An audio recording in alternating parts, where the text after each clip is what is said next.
Good morning, everyone. I hope you guys are all having a blessed week. Mine's going really good.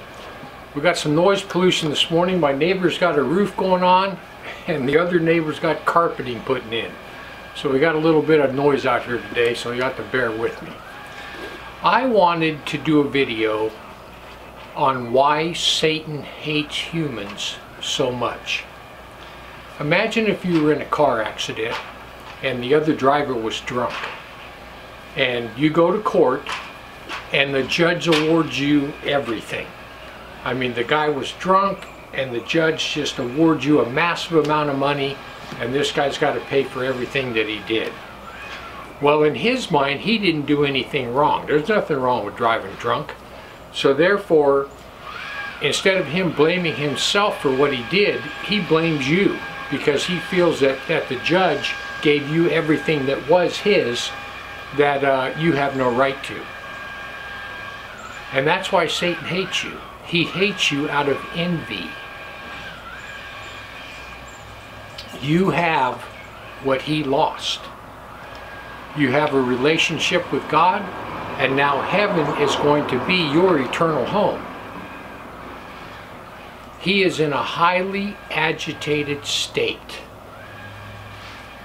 He hates anyone who's saved, anyone who has the potential for being saved, and anyone who is drawing closer to God. He absolutely hates them through envy. Well, what happened to Lucifer anyway? Well, let's take a look. Ezekiel 28:13-15 says, "Thou hast been in Eden, the garden of God. Every precious stone was thy covering. The sardius, the topaz, the diamond, the beryl, the onyx, and the jasper, the sapphire and the emerald, the carbuncle, and the workmanship of thy tabrets and thy pipes were prepared in thee from the day that thou wast created. Thou art the anointed cherub that covers, and I have set thee so. Thou was upon the mountain of God. Thou walked up and down in the midst of the stones of fire. Thou wast perfect in thy ways from the day thou wast created, till iniquity was found in thee." So Satan was a musician. Probably one of the best musicians that God ever created. And he was also one of the most beautiful, most intelligent angels that God ever created.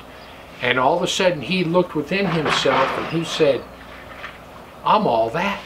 I'm perfect. I'm better than every other angel." And then he thought, well, I should be getting worship from all the other angels and not God. That's what he had. The spark of pride was found in him, and that was his downfall.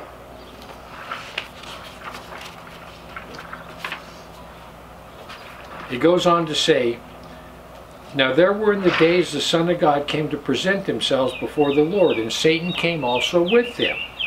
And the Lord said unto Satan, Where comest thou?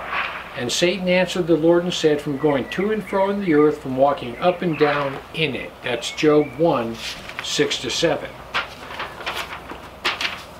So Satan, through pride, wanted nothing more to do with God. He wanted to take his people, go their separate way, do their own thing. In other words, they wanted to determine what was good for them. And they didn't want God, and they didn't want any mention of sin or anything to affect them. They just wanted to do what they wanted to do. They wanted equality with God.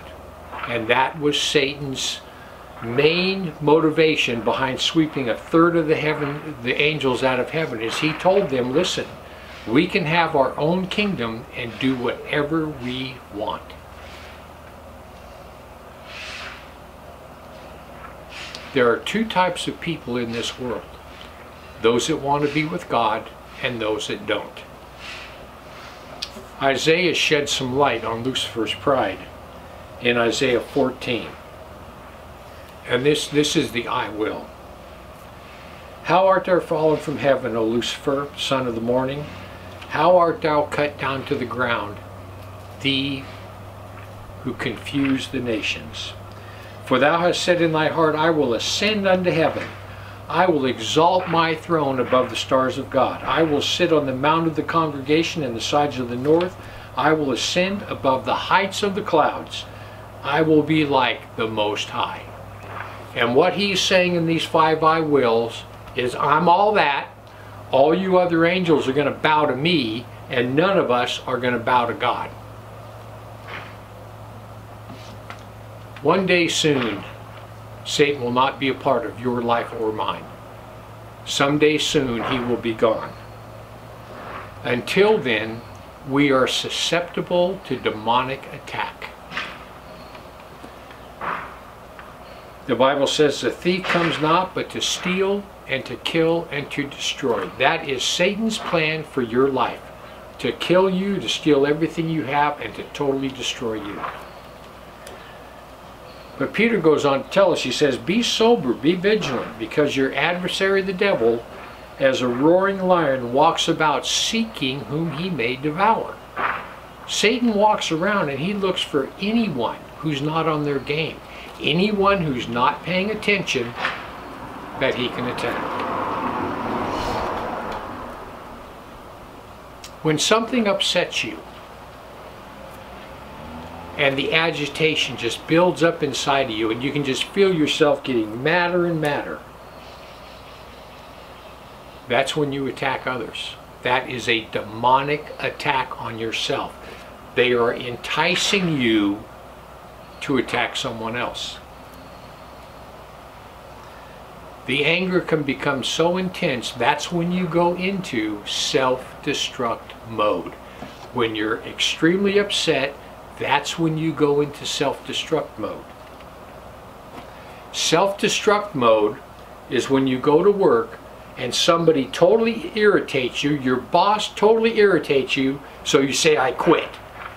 In that moment, you just tell them off and you quit. Well, that might have felt good that moment, but you still got to pay the rent, you still got to buy food and gas. So that's self-destruct mode. Self-destruct mode is when you're mad at someone on the other end of the phone, and you finally get so mad you take your cell phone and you throw it into the TV. That's self-destruct mode. Self-destruct mode is when you say something to a friend that you don't really mean and you lose a friend. People, listen. Satan and the demonic host are out to destroy you. And they always use your anger against you. They try to put you in self-destruct mode. Anytime you are extremely upset and this comes into your mind, well, I'll show you. Well, you might show them, but it eventually comes back to harm you. You have to remember, always, always remember, Satan hates you. You have inherited what he lost. That hatred is beyond anything that you can ever imagine.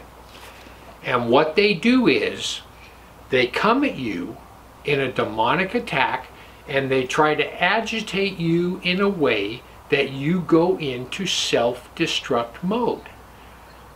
Like getting mad at someone and throwing something and breaking something of yours because they made you mad, ramming some car because they made you mad, just all the different things you think about doing.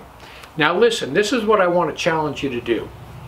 I want to challenge you that any time you start to get angry and you start getting thoughts, I want, when you get a thought that says, well, I'm just going to, you know what I mean?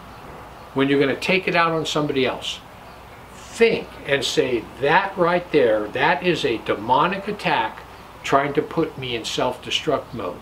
And if you can recognize that, the minute you recognize it, you can calm down and you can say, I'm not going there. Anyway, I want you to remember that. Satan hates you, and he's going to try to get you to destroy yourself. Anyhow, I just want to give you something to think about. Heaven or hell, you choose. Just remember, once you take your last breath, it's a done deal.